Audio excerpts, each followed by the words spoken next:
Olá, bem-vindo todos que me acompanham pelo meu canal, Padre Marcos Maria dos Santos. Nós vamos agora meditar o Evangelho do Senhor em continuação desse tempo comum. Lembrando que, por exemplo, esse vai ser o último domingo do tempo comum, nesse primeiro período, porque depois nós vamos, sem ser essa semana, né? Depois na outra semana, quarta-feira, vamos começar a quarta-feira de cinzas com a quaresma. Então, esse tempo de preparação de 40 dias para a Semana Santa, para a Páscoa do Senhor.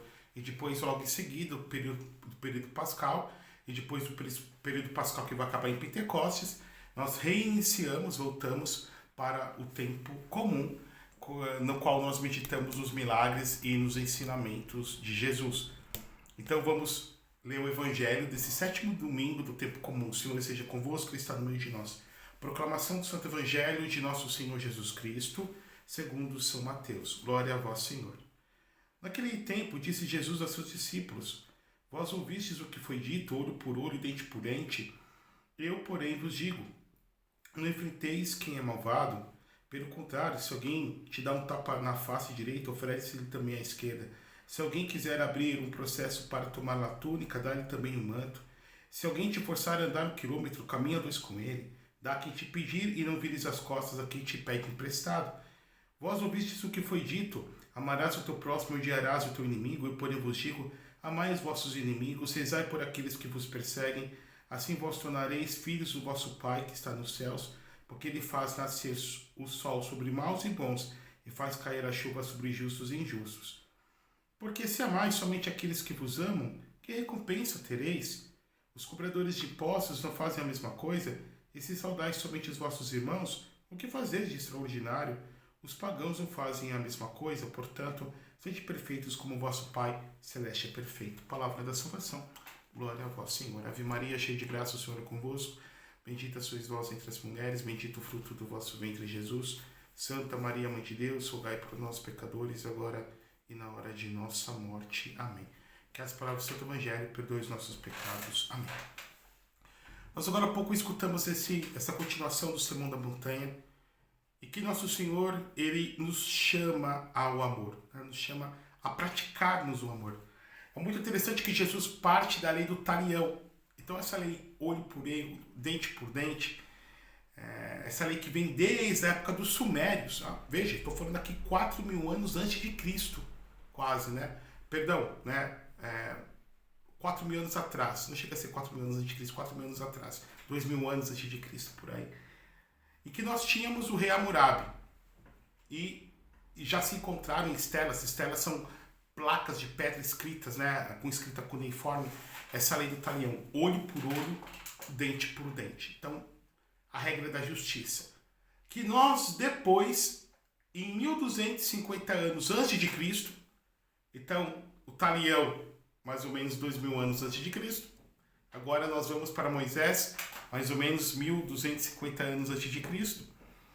Na época de Moisés, Deus entrega para Moisés a lei, em que justamente a lei também se pauta sobre isso, né? Olho por olho, dente por dente, acaba se referendando sobre isso. Claro, aquele povo ainda primitivo, aquele povo que ainda não tinha sido lapidado por Deus para dar esse salto evolutivo, existencial, de irem para a lei do amor.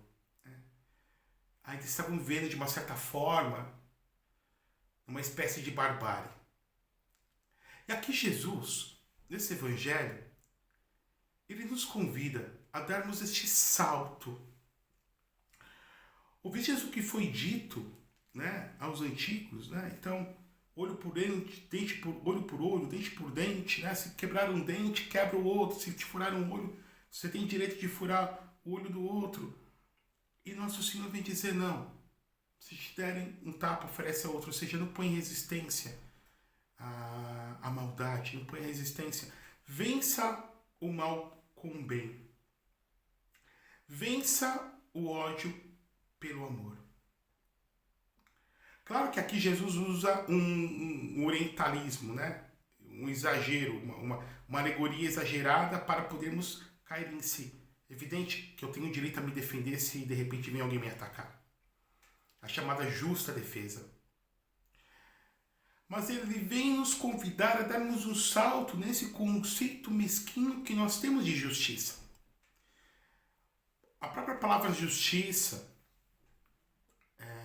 a justiça em si enquanto virtude, poderia ser qualificada como dar, premiar aqueles que são bons, castigar aqueles que são maus. Tratar os iguais como iguais e os desiguais como desiguais na proporção da sua desigualdade ou da sua igualdade. Mas isso ainda é um conceito humano.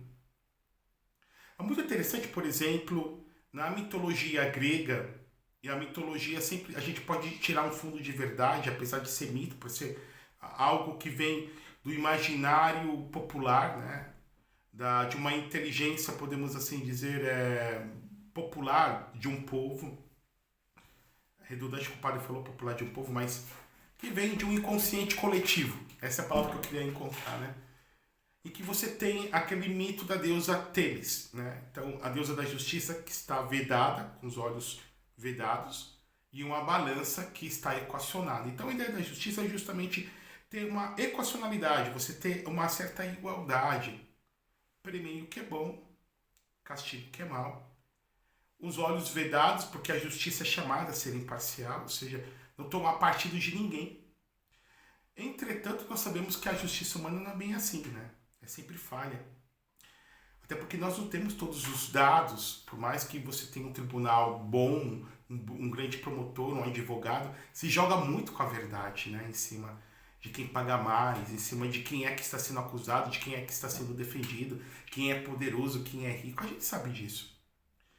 Entretanto, o nosso Senhor, ele vem nos dizer que a justiça de Deus é misericordiosa e a sua misericórdia é justa. É interessante isso. Porque em Deus, tanto a justiça quanto a misericórdia são em grau infinitos. Como diz os atributos, né, dos hebreus, falam a Hesed, a misericórdia de Deus, e a Gimerá, o Guverá, a sua justiça, estão equacionadas.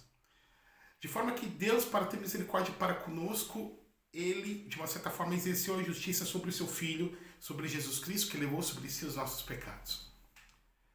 E nós vemos também que mesmo quando Deus nos castiga, Deus castiga, evidentemente, mas castiga com o objetivo de nos salvar. É mais ou menos como aquela pai, aquela mãe que dá uma chinelada no filho para ver, né? Se o filho se emenda. Tira o celular, tira a televisão. Ou mais ou menos, aqui o padre faz uma comparação, a gente imaginar alguém que está sonâmbulo lá, está todo, né, sonâmbulo, em transe, e está andando a caminho de cair da escadaria, e de repente você pega aquela pessoa, não deve fazer isso, a gente sabe, mas vamos imaginar num caso extremo, a pessoa não pensa no que vai fazer e dá um chacoalhão para acordar.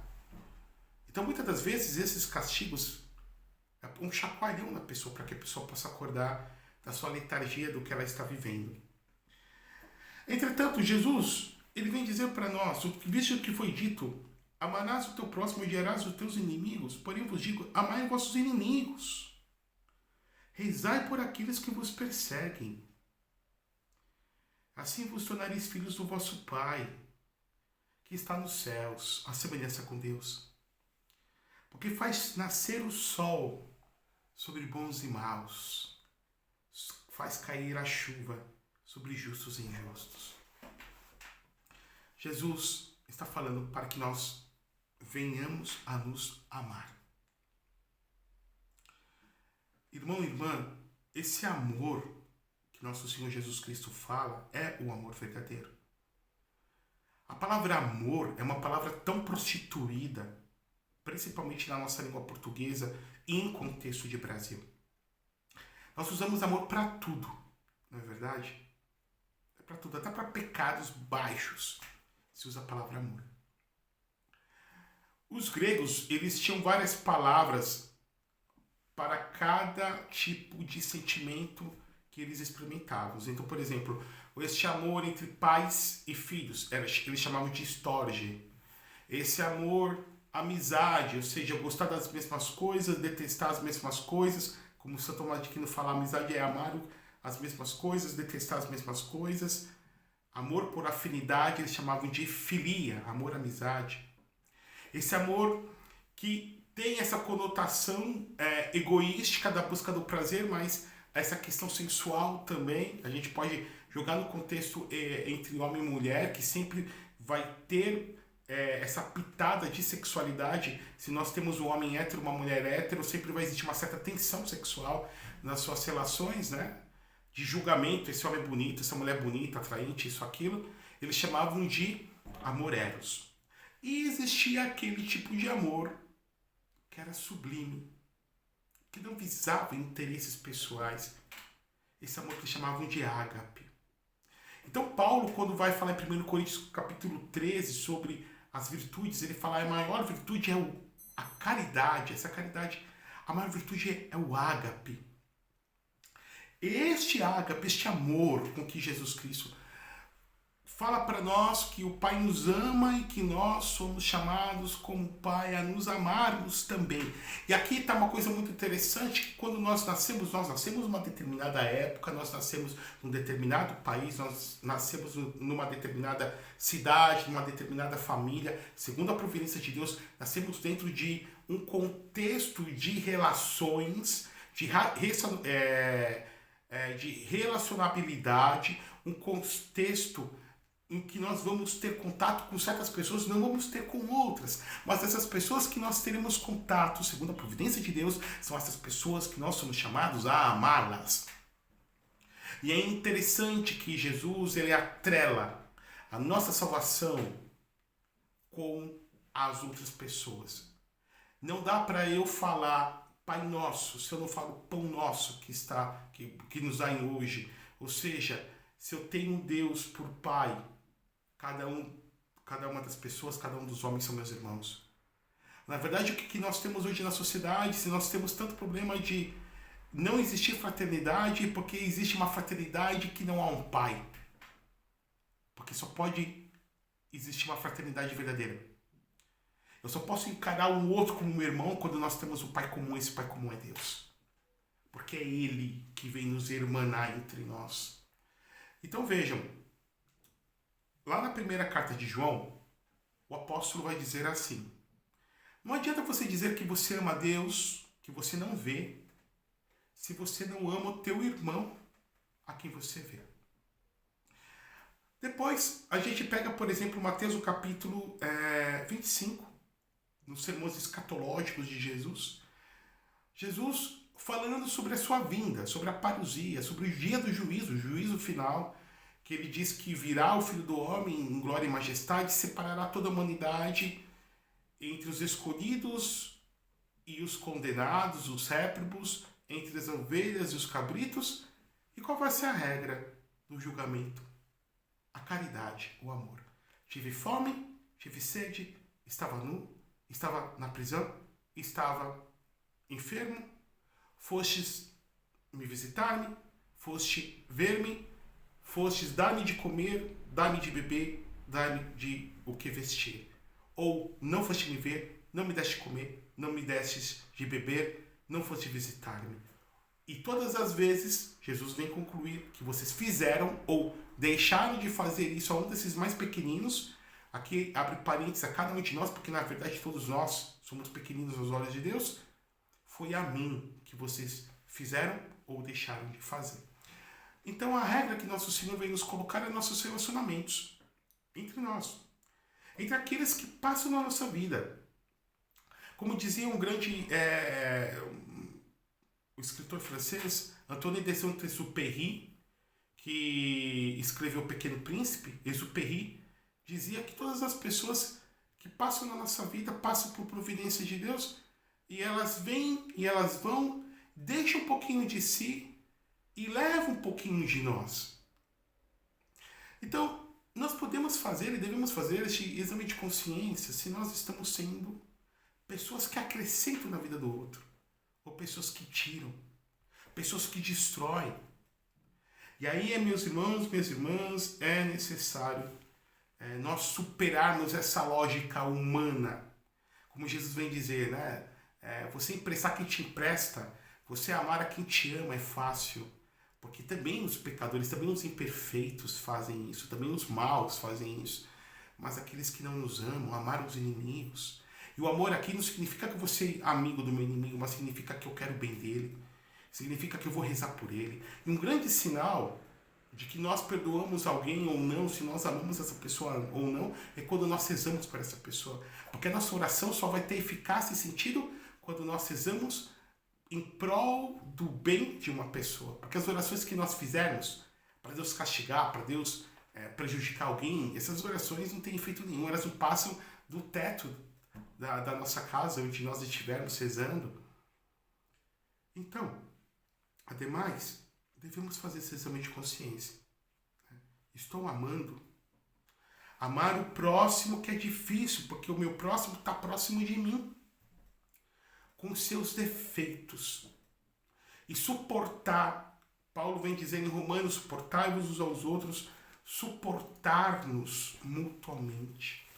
Suportarmos os nossos defeitos de personalidade. Muitas das vezes nós não mudamos, nós nos esforçamos, mas não mudamos a mesma miséria de sempre, o outro também. Mas se fazemos por amor ao Senhor, isso para nós é motivo de santidade. É motivo de santidade. E o amor aqui também está atrelado a uma outra palavra, perdão. Só pode perdoar quem ama. Quando a gente vê uma mãe, o filho faz o que faz e a mãe perdoa. Veja, eu estou falando de uma pessoa humana, de uma mulher pecadora, limitada, mas que perdoa. Perdoa porque ama. Ou seja, o termômetro do amor é o perdão. Jesus Cristo mesmo falou, quando Maria Madalena veio lavar seus pés, e os fariseus o acusaram porque Jesus estava sendo condescendente com aquela mulher, Jesus disse assim, a quem muito ama, muito se perdoa. Agora, essa fraternidade que somos chamados a vivermos não é uma fraternidade maçônica. Não é uma fraternidade em que eu não tenho Deus por núcleo. Nós somos chamados a termos uma irmandade, a essa caridade enquanto sentido sobrenatural.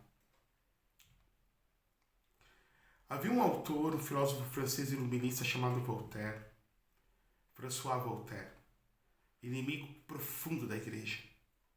Voltaire chamava a igreja de a infame. Né? Ele, certa vez, dando dinheiro para um pobre, o pobre disse assim, graças a Deus, né? Estava dando dinheiro para um mendigo na rua, graças a Deus. E Voltaire disse assim, todo orgulhoso, não, graças a Deus não, graças a mim. Ou seja, quando eu dou de comer para quem tem fome, de beber a quem tem sede, quando eu dou uma cesta básica para alguém, sem ter o amor de Deus como núcleo, como centro, ou seja, sem eu ver Jesus nessa pessoa, eu estou tendo filantropia. Amor do homem pelo homem, só no âmbito, no horizonte natural das coisas. Para que isso seja caridade, é necessário que tenha amor sobrenatural, que tenha virtude sobrenatural, ou seja, de ver Jesus nessa pessoa. Me lembro aqui, por exemplo, da grande figura da grande santa, Santa Teresa de Calcutá, que cuidava dos mais pobres lá na Índia, dos miseráveis, dos párias dos párias. E certa vez Santa Teresa de Calcutá estava na sua capela porque Madre Teresa, antes de fundar a sua congregação, ela pertencia a uma outra congregação que tomava conta da elite, principalmente inglesa, na Índia, porque a Índia até então tinha pertencido, né, à coroa britânica, à Inglaterra. A Índia vai se emancipar depois, se eu não me engano, lá pela década de 40, com Mahatma Gandhi. E ela, na sua capela em oração, ela escutou Jesus falar dentro dela, Teresa, seja a minha luz. Onde há escuridão, Teresa, seja a minha luz. E foi Teresa, nas suas mais empobrecidas de Calcutá, das periferias, cuidando daqueles pobrezinhos. E Madre Teresa passava boa parte da sua vida, primeiro rezando, adorando o Santíssimo, para ter forças depois para poder amar aquelas pessoas com amor sobrenatural. E Santa Teresa abalou todas as estruturas, muitas pessoas ficaram tocadas com aquele exemplo daquela irmã, A ponto que, por exemplo, a Lady Di, que era princesa de Gales, que foi esposa do atual rei Charles, se não me engano, Charles II ou Charles III, que é filho da rainha Elizabeth, que morreu ano passado. Na época ela era esposa dele, mas ela sempre foi muito carismática, fazia muitas obras de caridade, etc. Chegou a ter certa amizade, inclusive, com Santa Teresa de Calcutá. Mas foi um repórter americano falar com ela e disse: Madre, o que a senhora faz eu não faria nem por $1 milhão. E Madre Teresa disse: nem eu. Mas nem eu. E ele disse: tá, mas a senhora está fazendo. E ela disse: eu faço por amor a Jesus. Eu faço por amor a Jesus. Ver Jesus no outro. Amar o outro. Cada pessoa, Deus me dá a oportunidade de ser objeto do meu amor com as lentes dos olhos de Jesus. Perdoar. Perdoar tudo. Perdoar sempre. Perdoar mais, cada vez mais, porque Deus me perdoa. Jesus vai dizer em outro momento do Sermão da Montanha, em Lucas, não em Mateus: não julgueis e não sereis julgados, não condeneis, não sereis condenados, perdoai e sereis perdoados. Quando nós fizemos o Pai Nosso, Pai, perdoa nossas ofensas, ou como a tradução original do aramaico, Pai, perdoa as nossas dívidas, como nós perdoamos os nossos ofensores, a quem nos tem ofendido, como nós perdoamos aos nossos devedores. Pai, perdoa-nos.